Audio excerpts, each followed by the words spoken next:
people of Norway, especially the family members of victims of the acts of violence that occurred in Kongsberg on Wednesday evening. The United States stands with Norway at this difficult time following the tragic killing of 5 people. At the same time, we welcome the newly formed government of Norway, seated earlier today.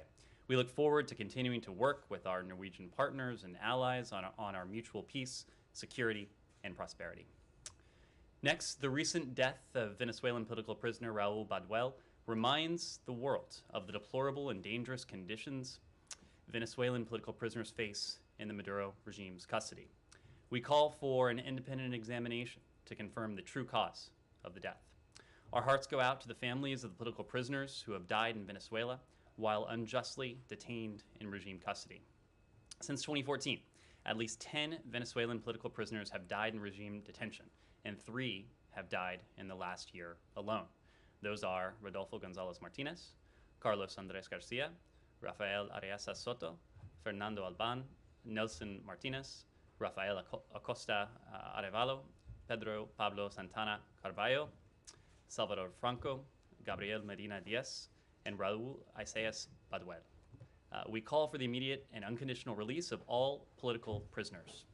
Maduro and those holding these prisoners bear responsibility for their well-being. Their family members deserve credible and transparent review of the circumstances surrounding these deaths, as well as accountability for the gross violations of human rights. And finally, today I'm pleased to note the United States was successfully elected to the UN Human Rights Council.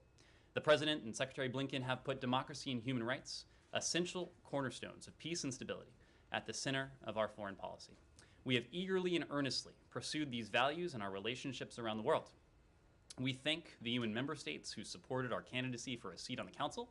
We will use our position to renew the Council's focus on the core human rights principles enshrined in the Universal Declaration of Human Rights and the UN Charter, which undergird the Council's founding. Our goal is to hold the Human Rights Council accountable to the highest aspirations of its mandate and spur the actions necessary to carry them out. With that, I'm happy to turn to your questions. Thanks. Let's just do a couple, and you can be extremely brief in your answers. Sure. If you would, please. Just on the Council, on the Human Rights Council, you know, this has become kind of a ping pong between administrations, Republican, Democrat,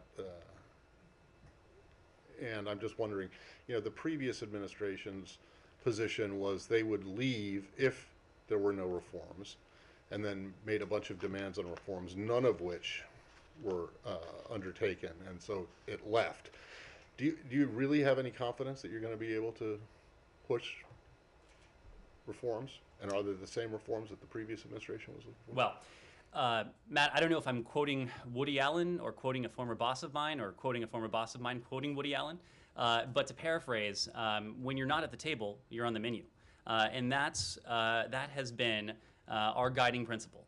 We want to be at the table. We need to be at the table in order to be engaged, whether it's with the WHO, whether it's with the Human Rights Council, whether it's within the Paris context, whether it's within other realms that we've talked about. If we are to help shape institutions, to help them deliver on their highest aspirations, which is what we intend to do with the Human Rights Council, to help them promote the values, the interests that the United States and our partners share, we need to be there. And so, yes, we have concerns with the Council. We will vigorously oppose the Council's disproportionate attention on Israel, which includes the Council's only standing agenda item targeting a single country. We also will press against the election of countries with egregious human rights records. It is, of course, grossly inappropriate for such countries to be represented on the Human Rights Council. Well, fine, but you know, your group of countries that you're in doesn't have any of these serial offenders that you're talking about, and you have very limited. Any administration has limited. Anyway, but the point is, we would have no influence were we not a member of the Council, and we're gratified today that we will become a member of the Council. And with apologies to Woody Allen, I'm surprised you quoted him, but whatever. With apologies to him, if you're not at the table, you're not necessarily on the menu. You could be standing on the outside and having as much influence as And Is you and the Canadians and the Europeans and others who have been on the council without pulling out have had, which is arguably very little, right? The point, Matt, is that we would have no influence were we standing on the outside. Go ahead. Very briefly, I noticed the secretary spoke with the Brunei foreign minister today. I just want to know that it was largely Burma, I think, That's right. ASEAN focused. Was that call occasioned by the fact that the ASEAN envoy, who happens to be a Bruneian diplomat, had to canceled his visit, or was it something else? I understand this call was previously scheduled. Obviously, the Bruneian second foreign minister is we just saw the reports of his canceled trip. Okay. And then the last one for me. Yesterday, the secretary was asked specifically about in discussions with the Israeli foreign minister whether the idea of reopening the consulate in Jerusalem was on the table. The secretary's response, I just want to make sure that I'm not making too much out of this, was that, as I said in May, we will be moving forward with the process of opening a consulate as part of deepening ties with the Palestinians. But notably, at least to me, he did not say Jerusalem. So I'm just wondering, are you guys exploring or looking at the possibility of opening a consulate that would be a liaison with the Palestinians in some place other than Jerusalem? Matt, we have been very clear. The secretary made this clear in May when he spoke to it in Jerusalem. He made it very clear when he spoke to it in Ramallah. We will be moving forward with the process to reopen our consulate in Jerusalem. Okay, that's it. Thank you. Thanks. Sean. Can I go to Lebanon? Sure. The violence that broke out there. First of all, do you have any reaction to it? How concerned are you about stability in Lebanon? And also, this involves Hezbollah. Obviously, the U.S. considers Hezbollah to be a terrorist movement. What's your sense about who bears responsibility for this? Well, let me start with the violence that you raised, and to make the point that we offer our sincerest condolences to the Lebanese people and those impacted by the tragic loss of life outside the Palace of Justice in Beirut earlier this morning. We join Lebanese authorities in their call for calm, their calls for de-escalation of tensions. The health and the future of Lebanon's democracy depends on the ability of its citizens to address the difficult issues with confidence and with confidence in the rule of law, confidence in the rule of law in their country, and through peaceful dialogue with the new government. I would like to reiterate that we oppose intimidation and the threat of violence against any country's judiciary, and we support Lebanon's judicial independence. Judges must be free from violence. They must be free from threats. They must be free from intimidation, including that of Hezbollah. As I've said before, you asked about Hezbollah broadly. We have consistently been clear that Hezbollah's terrorist and illicit activities undermine Lebanon's security. They undermine Lebanon's stability, and they undermine Lebanon's sovereignty. There's no question about that. Is Toria, is Undersecretary Newland there right now? She departed earlier today. Did she have it? So was she there? She departed before this? Her program was not interrupted by today's violence. Did she have any message along these lines in terms of how to go forward in Lebanon to Lebanese political leaders? She obviously had engagements with Lebanese officials, Lebanese authorities. She spoke publicly as well. She made some of these very same points, offering our support to the long-suffering people of Lebanon, offering our condolences today in the aftermath of this violence, and making clear that the Lebanese people deserve a government that is able to meet their aspirations, is able to meet their increasingly dire humanitarian needs as well. Sure. Hezbollah has blamed the Lebanese forces, the Christian-oriented paramilitary group, for this.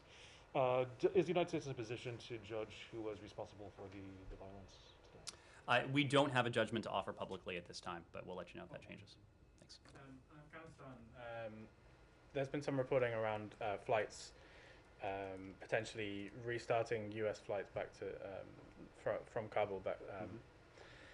So I just wondered if you wanted to clear that up, and sort of separately, there's a announcement from Pakistan International Airlines about them suspending flights, calling out the Taliban for heavy-handedness, and I'm wondering if the U.S. is leaning on the Taliban to have a different approach to international airlines. Is there, aside from the potential for U.S. flights, what are you doing to make sure that the airport stays open for other, commercial international flights? Sure. I appreciate the opportunity to clarify. There's been some misreporting on this. So to be very clear, the charter flights have been routine. Our goal is to make them even more routine, to lend a degree of automaticity to these operations so that we can facilitate the departure of Americans, of lawful permanent residents, and others to whom we have a special commitment from Afghanistan if they choose to do so.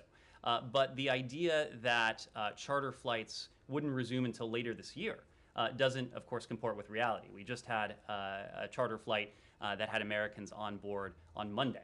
There have been a number of charter flights in recent weeks, as you know, as we've had any number of occasions to discuss in this room. And in total, those charter flights have been key to our ability to date to facilitate the departure of 129 U.S. citizens, 115 lawful permanent residents who have departed Afghanistan since August 31st. But our goal is to see to it that working with our partners, that these flights become even more of a regular occurrence, to see to it that the flow of these flights increases. And ultimately, our goal is to see to it that Afghanistan has a functioning commercial airport.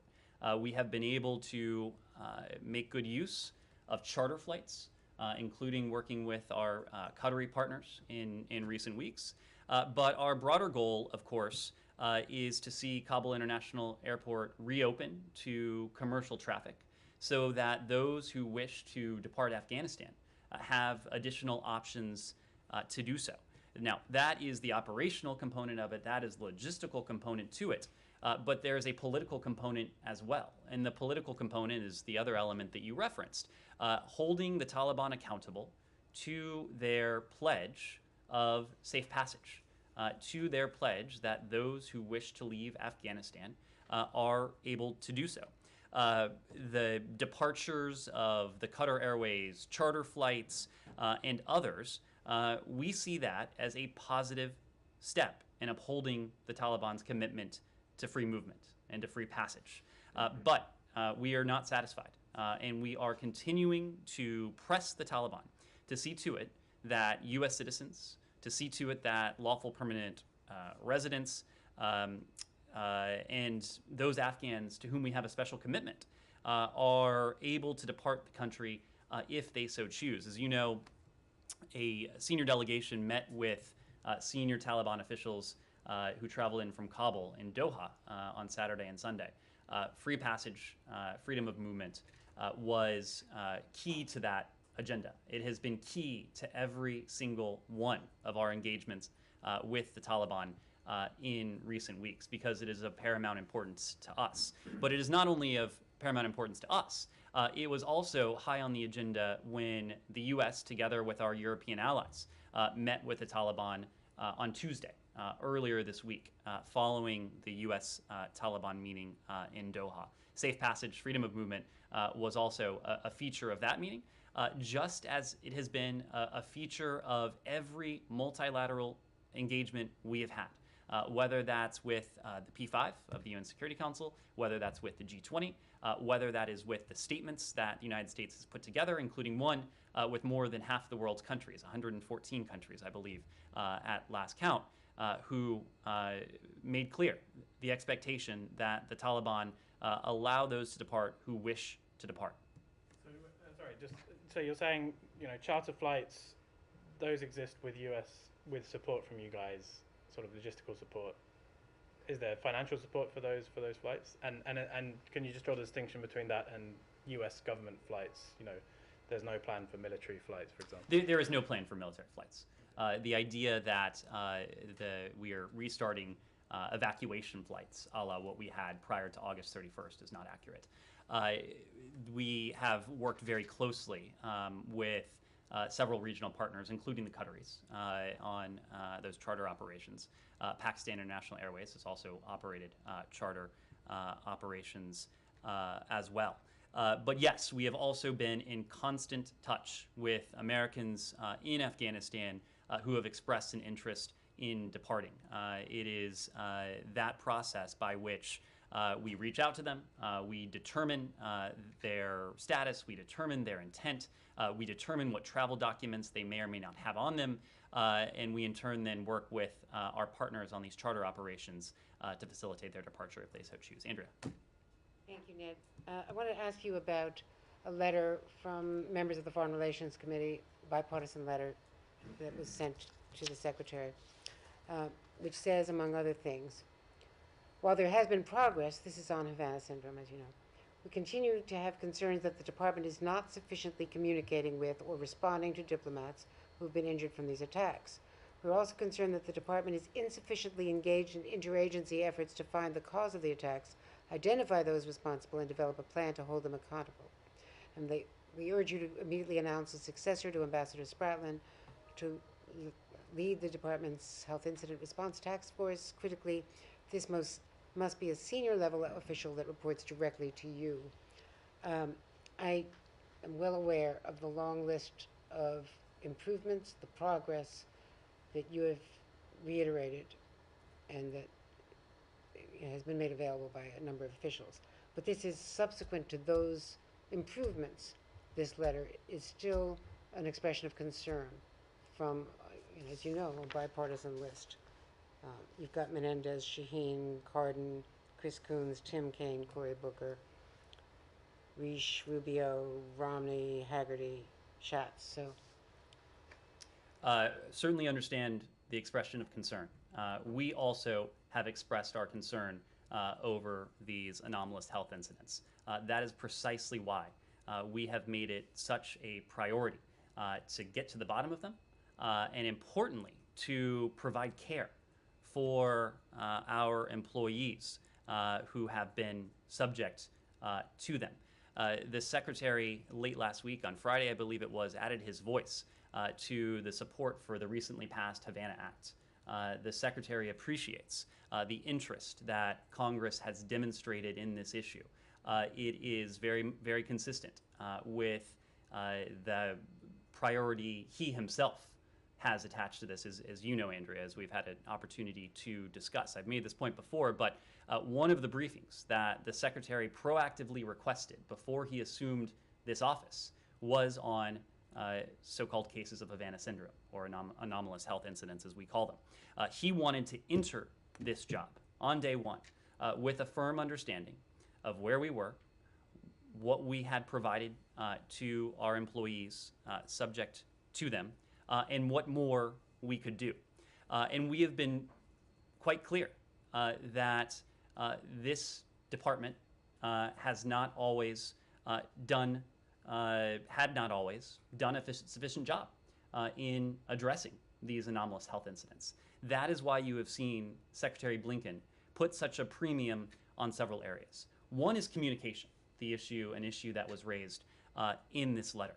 And the Secretary has had an opportunity to meet with members of our State Department team who have themselves reported these AHIs. Deputy Secretary McCune and other senior officials have held town halls with overseas posts where a number of these incidents have been reported. We have sent out regular messages from the Secretary, from the Deputy Secretary, from our Health Incident Response Task Force to the workforce as well. We have made clear the resources that our employees have available to them in terms of training, in terms of to whom they should turn if and when they should feel that they have been subject to an anomalous health incident. So, with all due respect, with all that you say has been done, there has been criticism from a number of victims of what they don't call anomalous health incidents, by the way, because they think that diminishes and disparages what they are suffering. They believe that the Secretary should have met with them sooner. He should have been more engaged. And clearly the bipartisan members of the Senate, of the Foreign Relations Committee, believe that the communication is inadequate and that the appointment of Ambassador Spratland's replacement should not report to the Deputy Secretary, but should report directly to Secretary Blinken, and that there has not been enough attention at the top, that this is not perceived.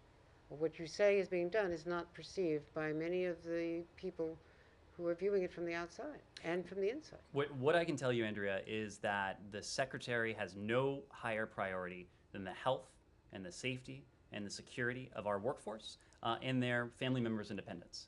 And this is precisely what that issue is about. I also want to be very clear that we believe those who come forward. We take every single report of an anomalous health incident extraordinarily seriously. And we do that for a couple reasons. Number one, we want to make sure that those who have come forward are getting the care that they need. And I can give you quite a bit in terms of what our Bureau of Medical Services has done, including since January of this year, to ensure that those who come forward are getting that care. On June 1st, for example, we launched a pilot program to collect from employees and eligible family members a pre-incident health baseline, as we call it, so that we can compare that information should one of these individuals later be subject to an anomalous health incident. Additionally, we've partnered with a number of centers of excellence where our department team members can seek care, can seek pre-incident baseline testing, can seek care in the aftermath of such an anomalous health incident. But we also take these reports seriously so that we can ensure that we are doing everything we can to protect our workforce and our broader State Department community, their family members and dependents going forward, and do all we can to prevent such anomalous health incidents. To that end, we have sent teams of security engineers and occupational safety experts to conduct surveys and inspections of locations where these incidents have been reported. We have supplied additional and enhanced inspection equipment to overseas engineering service centers so that in the event of a report of an AHI, we can quickly dispatch those resources.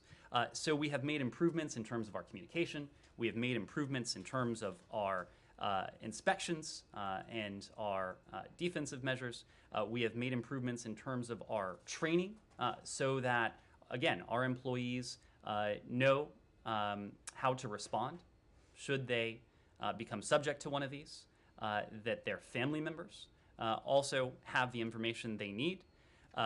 We have improved our protocols internally with the Health Incident Response Task Force, and then, of course, with our medical and care. That is all a reflection of the fact that there is no higher priority to the Secretary. There is no higher priority for our Deputy Secretary, Brian McCune, when it comes to these health incidents, because we know this is precisely about the health, the safety, and security of our workforce. Yes? Well, Ned, can you just address the letter said they wanted the Secretary to immediately name a replacement for Ambassador Spratland. That doesn't say soon or, as quickly as possible. It says immediately. Does he intend to do that? I expect we'll be in a position to do that in the coming days. And then the other thing it said was that it wanted to make sure that you guys had set up mechanisms to make sure that the benefits included in the Havana Act, the financial and the compensation and medical assistance, were available now to people who are suffering these injuries. Has that been done? The Secretary added his voice to support for... Is there a mechanism now in place for people to get this? additional money? This just passed through Congress. I believe it was on Friday, so it's only been a few days. But absolutely, we support the goals of this legislation because this legislation is about the health, the safety, security of our employees. And lastly, you mentioned these inspection teams. When did they start going out, and what have they found? So, Matt, this is one where, unfortunately, we're just not in a position to provide much additional detail because this gets to our investigative tactics, techniques, and procedures. Have they found anything unusual? That's just one we'll not be able to get into. I'm Say sorry. when they started going out to these places? I'm sorry. Please. Is going to Colombia next week. Yesterday, President Duque, Colombian president, confirmed these investigations on these cases of Havana syndrome. Could this investigation affect the incoming trip by the secretary? And also, there are rumors that Secretary Blinken is going as well to Ecuador. Can you confirm that? So we have not yet announced any travel for next week, so I'm not in a position to announce or speak to potential travel. But it is certainly possible that the Secretary will have an opportunity to visit with some of his South American counterparts in the coming days. Yes, Missy. Or Nick, please. Go ahead, Missy. I just want to ask about Guantanamo, and there was another detainee who was cleared for transfer by the PRB, an Afghan national. And I'm just wondering if you could talk about, as in line with the administration's goal of transferring prisoners and closing the prison, how the situation in Afghanistan might affect his potential transfer or repatriation.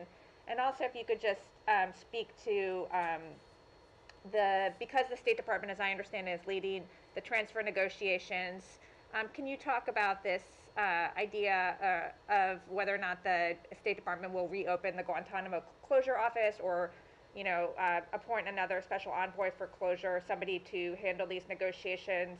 Is there a reason why that hasn't happened yet, especially as the administration tries to get this small group out? Thanks. Sure. Well, as you know, as we've had an occasion to discuss before, this administration is committed to seeing this detention facility closed. And as part of that, we are dedicated to a deliberate and a thorough process focused on responsibly reducing the detainee population at the detention facility. And so we are very much in the process of working with partners around the world, seeking to identify suitable onward transfer countries and to negotiate these transfer agreements. And as part of that, it includes appropriate security and humane treatment assurances from a host country for detainees whom the Periodic Review Board has determined the law of war detention is no longer necessary to protect against a continuing threat to the United States. So the PRB process determines that a detainee has been deemed eligible for transfer and can recommend countries in which the former detainee may be resettled, but the PRB doesn't itself determine where former detainees will actually be settled. That is the sort of diplomacy and talks that we have been engaged in. In terms of staffing here at the department, as you know, our CT Bureau has been playing the lead role in representing the department and our equities in the interagency process that is seeking to responsibly reduce the detainee population at the Guantanamo Bay Detention Facility. And Acting Coordinator Godfrey has been very engaged with countries around the world in seeking to find suitable onward transfer destinations for former detainees. So that process continues. Just to clarify, on this one particular detainee, the Afghan national, is it possible that he could be sent back to Afghanistan given the situation there now? And has he been discussed in any of the interactions that the administration has had with Taliban officials in the recent weeks?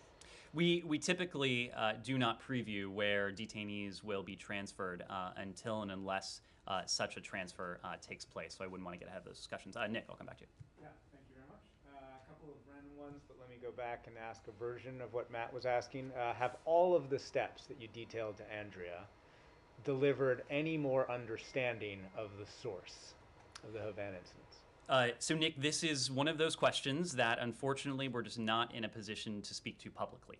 We are doing everything we can as part of an NSC-led interagency process to determine the cause of these incidents.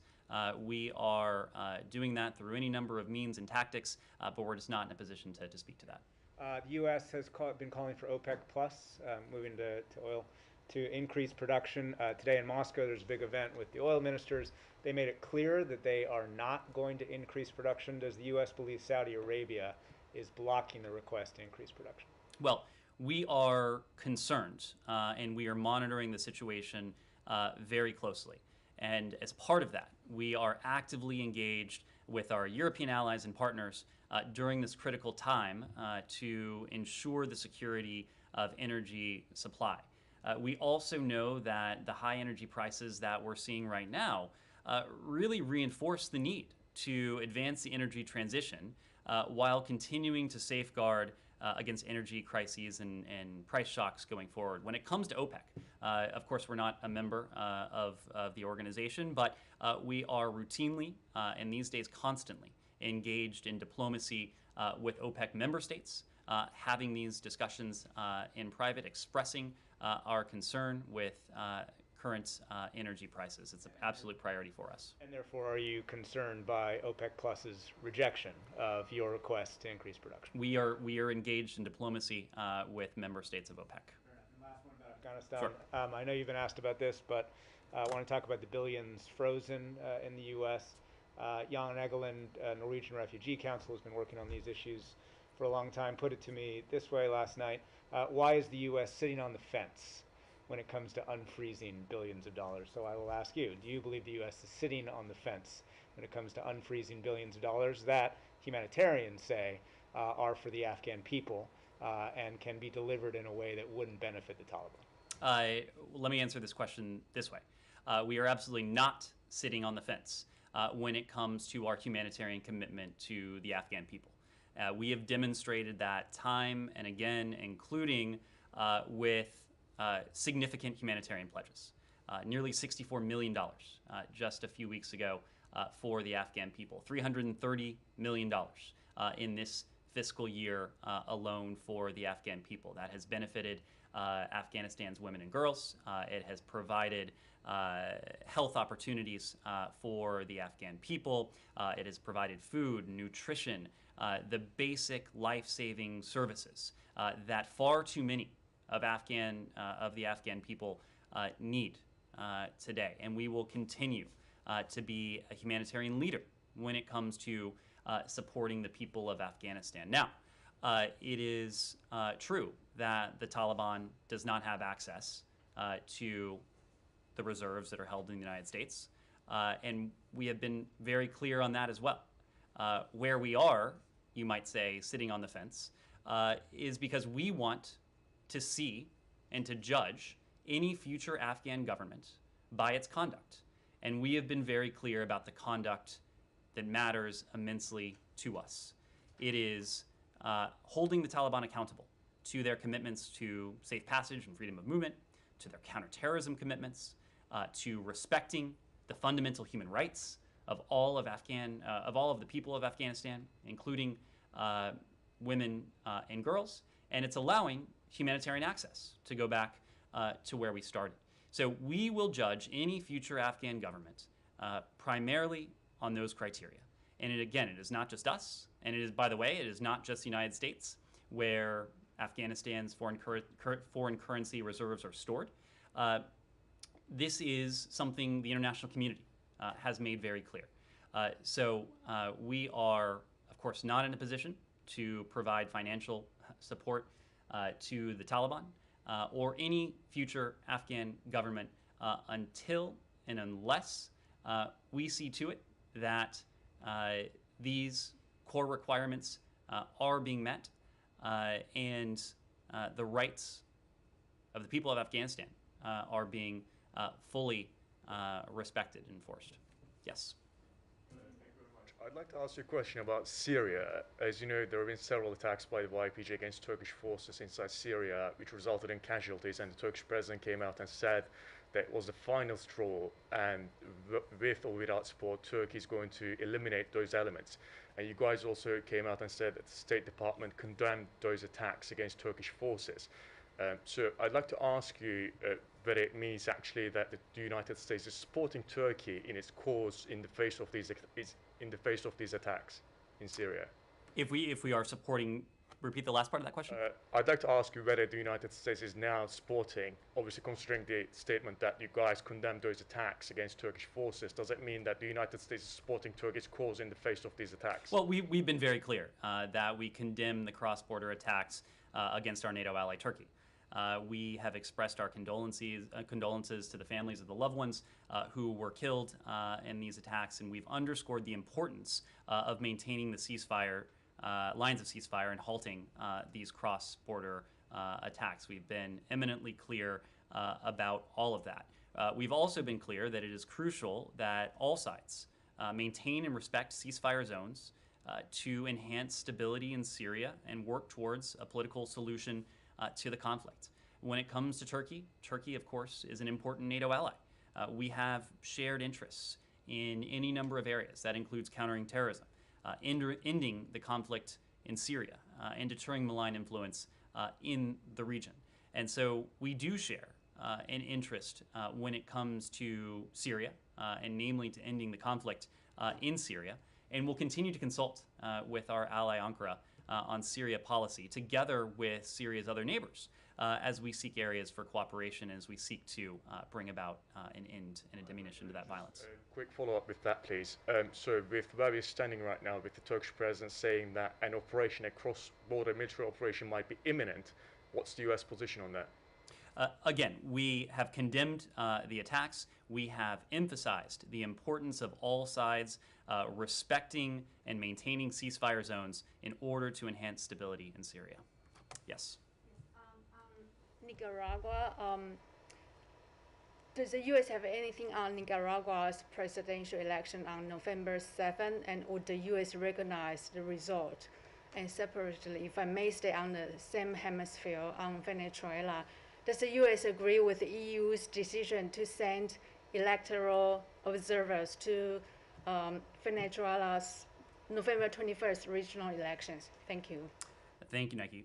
So when it comes to the elections in November of this year in Nicaragua, look, the simple fact of the matter is that President Ortega and Vice President Murillo, their decision on August 6th to ban the last genuine opposition party from participating in the elections, it underscores their fear of free and fair elections and their desire to remain in power at all costs.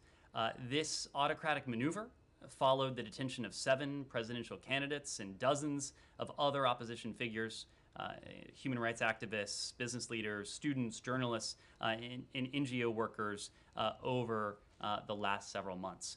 We view the regime's latest undemocratic and authoritarian actions, which has, again, been driven by a fear of an electoral loss, as the final blow against Nicaragua's prospects for free and fair elections now next month.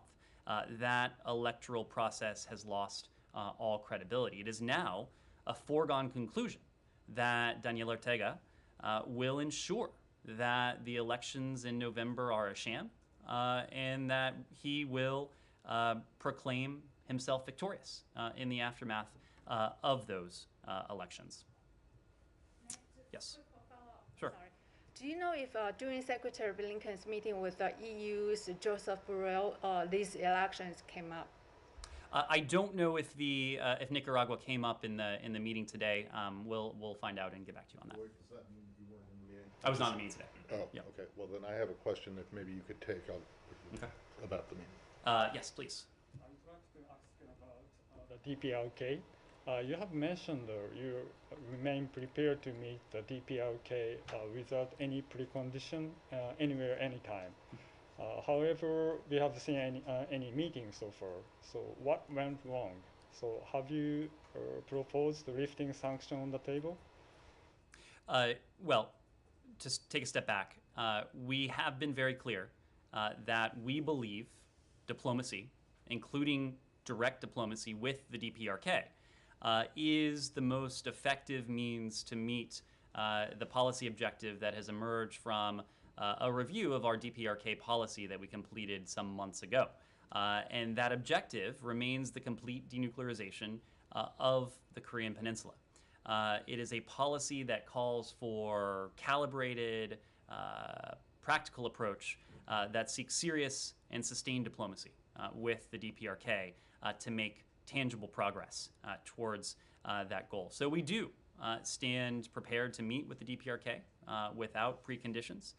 We have made, in fact, specific proposals to the DPRK, and we will await a response. We will await outreach from the DPRK. As we do that, I don't want to give the impression that we are at a standstill.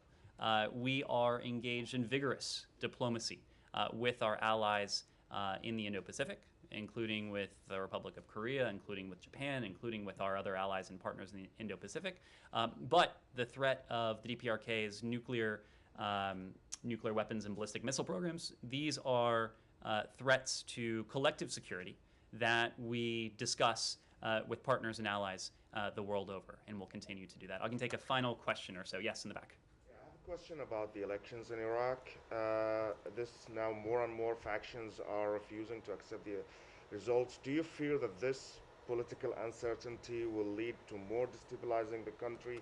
And will it affect the plans of the withdrawal of U.S. troops, combat U.S. troops from the country? So I would refer you to the Department of Defense when it comes to our troop presence, our troop posture in Iraq. It is something that we did have an opportunity to discuss in the strategic dialogue that we held with our Iraqi partners a couple of months ago. Now we made an announcement in terms of our troop disposition in Iraq. I don't have any indication. I have no reason to believe that posture would change as a result of what we have seen to date. When it comes to the election results, I want to be very clear that we condemn the threats of violence reportedly made against the Independent High Electoral Commission and UN personnel. We believe firmly, as do our partners, that any electoral disputes should be resolved through established legal channels. Of course, we haven't seen final results. I think we expect to see final results in the coming days. So we aren't going to prejudge the outcome of the election, but we are confident that we will be able to have a productive and constructive relationship with the future government in Iraq. Thank you all very much. Can I do one more on Sure. Israel? Sure. And it doesn't have to do with the consulate, but it does have to do with settlements.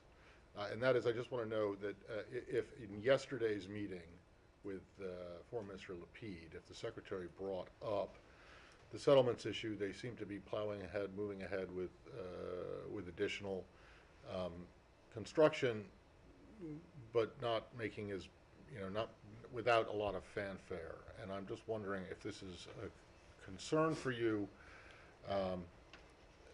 beyond what you have said in the past when you're asked this by Saeed every time. Well, Matt, we did issue a readout of both the trilateral meeting and the Secretary's bilateral meeting with Foreign Minister and alternate Prime Minister Lapid.